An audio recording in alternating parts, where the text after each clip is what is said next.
Hello बच्चों, आज हम वैलेंसी स्टडी करेंगे। वैलेंसी क्या होती है? अब देखो, ये वैलेंसी जो है इसको स्टडी करने के लिए पहले जो है एक एग्जांपल लेते हैं। तो एग्जांपल के साथ हम समझेंगे। यहाँ पर एग्जांपल की मदद से वैलेंसी वैलेंसी का मतलब होता है कि कोई भी एटम, फॉर एग्जांपल एक एटम है, ये कोई भी एटम, फॉर एग्जांपल मैंने सोडियम का एटम उठाया है। तो ये सोडियम का जो एटम होगा इसके अंदर लास्ट में इसका सोडियम का Z क्या होता है, एटम के नंबर क्या होता है, 11 होता है। यानी कि इसके पास इलेक्ट्रॉन कितने होंगे, 11 होंगे। पहले शेल में कितने आएंगे, 2 इलेक्ट्रॉन। दूसरे शेल में कितने इलेक्ट्रॉन आएंगे, 8 इलेक्ट्रॉन। तीसरे शेल में कितने इलेक्ट्रॉन आएंगे, 1 इलेक्ट्रॉन।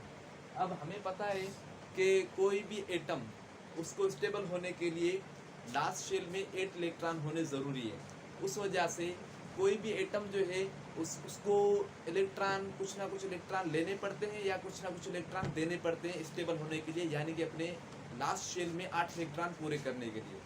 तो यहाँ पर ये एक सोडियम का एटम मैंने ड्रॉ किया है। यहाँ पर पहले शेल में 2 इलेक्ट्रॉन है, दूसरे में 8 इलेक्ट्रॉन है और तीसरे में 1 इलेक्ट्रॉन है।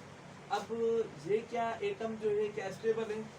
अगर देखा जाए तो ये एटम हमारा अनस्टेबल है। क्यों अनस्टेबल क्यों है? यहाँ पर क्योंकि इसमें लास्ट शेल में हमारे पास 1 इलेक्ट्रॉन है, जबकि हमें पता है कि लास्ट शेल में कितने इलेक्ट्रॉन होने चाहिए, 8 इलेक्ट्रॉन होने चाहिए।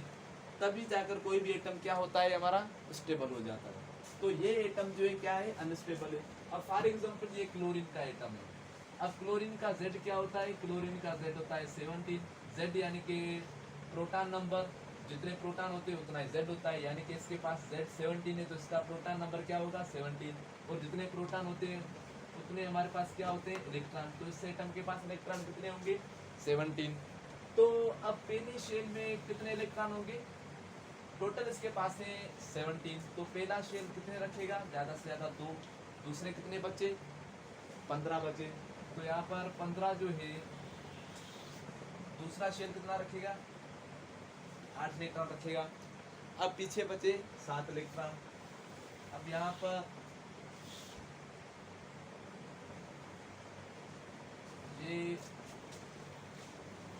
हो गया 7वां। तो लास्ट शेल में कितने आए क्लोरीन के, 7 इलेक्ट्रॉन्स। पहले में 2, दूसरे में 8, लास्ट में 7 इलेक्ट्रॉन्स आए। तो देखा जाए तो ये क्लोरीन का एटम जो है ये भी क्या है, अनस्टेबल है, क्योंकि इसके भी लास्ट शेल में क्या है, 8 इलेक्ट्रॉन पूरे नहीं है। तो उस वजह से ये क्या है, अनस्टेबल एटम है। इसको भी अपने 8 इलेक्ट्रॉन लास्ट शेल में पूरे करने हैं। तो उसके लिए इसको क्या करना चाहिए, इसको कहीं से भी 1 इलेक्ट्रॉन लेना चाहिए।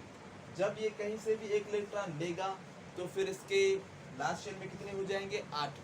तो 8 होंगे तो फिर क्या होगा, ये एटम स्टेबल हो जाएगा।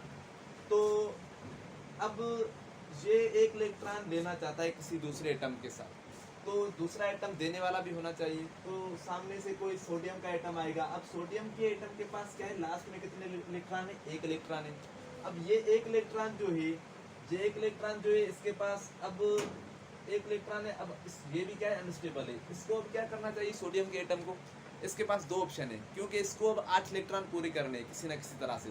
तो ये जो या तो 7 इलेक्ट्रॉन कहीं से ले ले दूसरे एटम से, तो इसके पास लास्ट में कितने बन जाएंगे, 8 इलेक्ट्रॉन।